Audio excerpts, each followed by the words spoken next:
Yep. You have to push on. Mm, but to not sound insensitive to those who have gone through something like this, who for us it's easier said to push to move on. For those who have not had the chance of having the walk away option, Yep.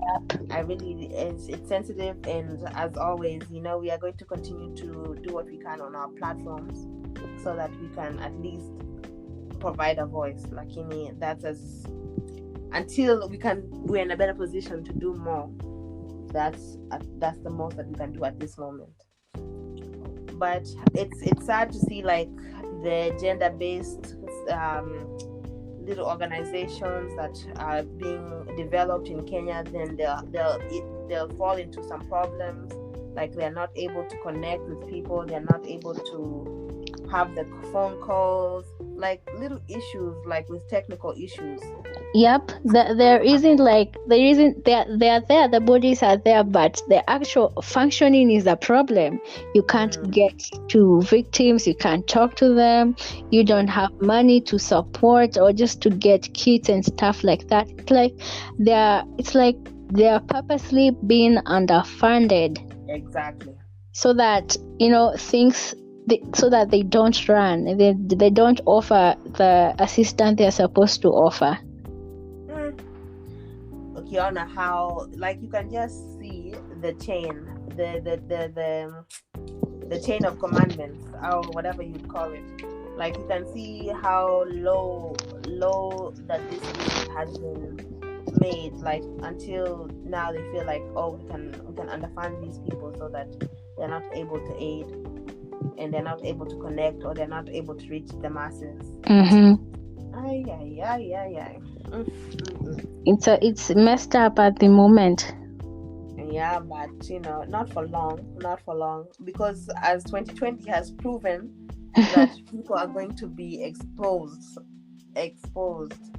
So as long as exposure is happening, hopefully it gains momentum and it gains some kind of attraction by the industry, by the industry players, the key players.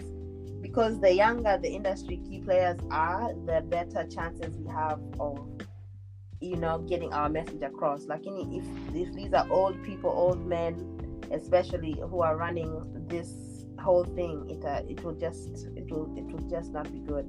That's why we need more women inside of the sitting at the table. No, I'd really hope that becomes like a reality one of these fine days, because in the country we've had a couple of conversations, and the conversation is still continuing when it comes to lyrics. Some lyrics some artists put out here, because we had the case of Ethic, and they had a song that was removed from YouTube because of some lyrics that were alluding to some form of child rape. So now you see some of those things, they pull the conversation back, because these are definitely young people. They're talking about some things we are really trying to fight. It's what they grew up knowing and grew up seeing, so they think it's okay and wataendelea in this generation. Lakini as we saw how quickly that song was taken down. Yep. Some things are not flying anymore. Yeah, it's not flying, and it's just not the attention that people need, especially in the music industry. That's not the attention that Kenyan music needs. We're already just trying to get Kenyan music to be played. So we have to worry about they have to worry about the content. Yeah, partner, who has time? No one. No one. I don't know. This thing is tough. Yep, it's tough, and it's really a touchy conversation. I just hate how it is, and how we have now to develop coping mechanisms once you see such scenarios happening all the time. You have to keep on developing coping mechanisms.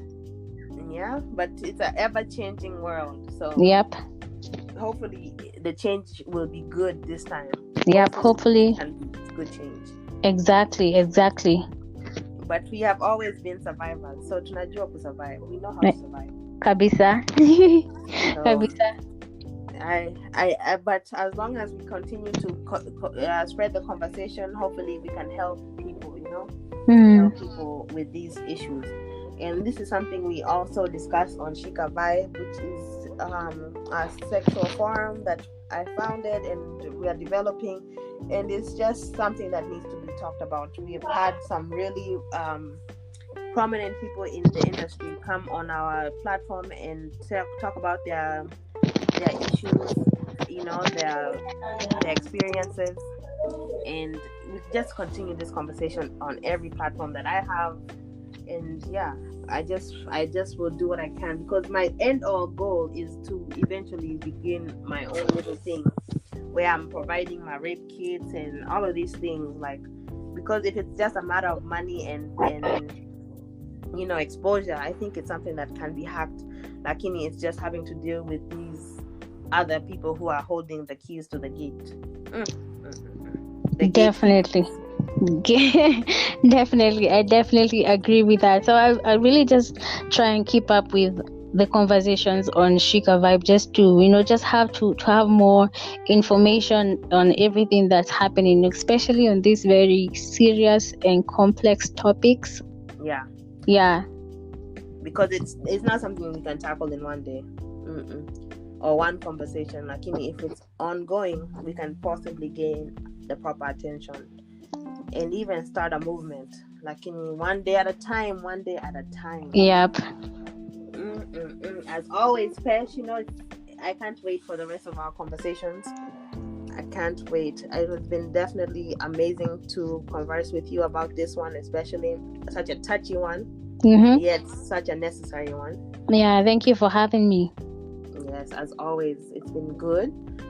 Even though this topic was less than exciting, but it's definitely one of those conversations that we need.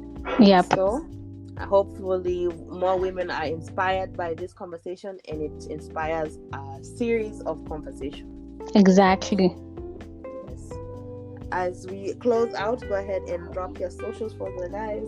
Okay, remember to find me on Twitter at Penina101 and on Instagram at Penina_10. And definitely catch Pesh on the hot #1 music podcast in Kenya. That's Ada Valley Podcast across every platform, on iTunes, Spotify, on YouTube. Just search key in Ada Valley Podcast Manze on Google Podcast as well, and listen in to amazing episodes. Wow, fantastic. And as always, this is your host Shiro, and we are out until next week. Bye.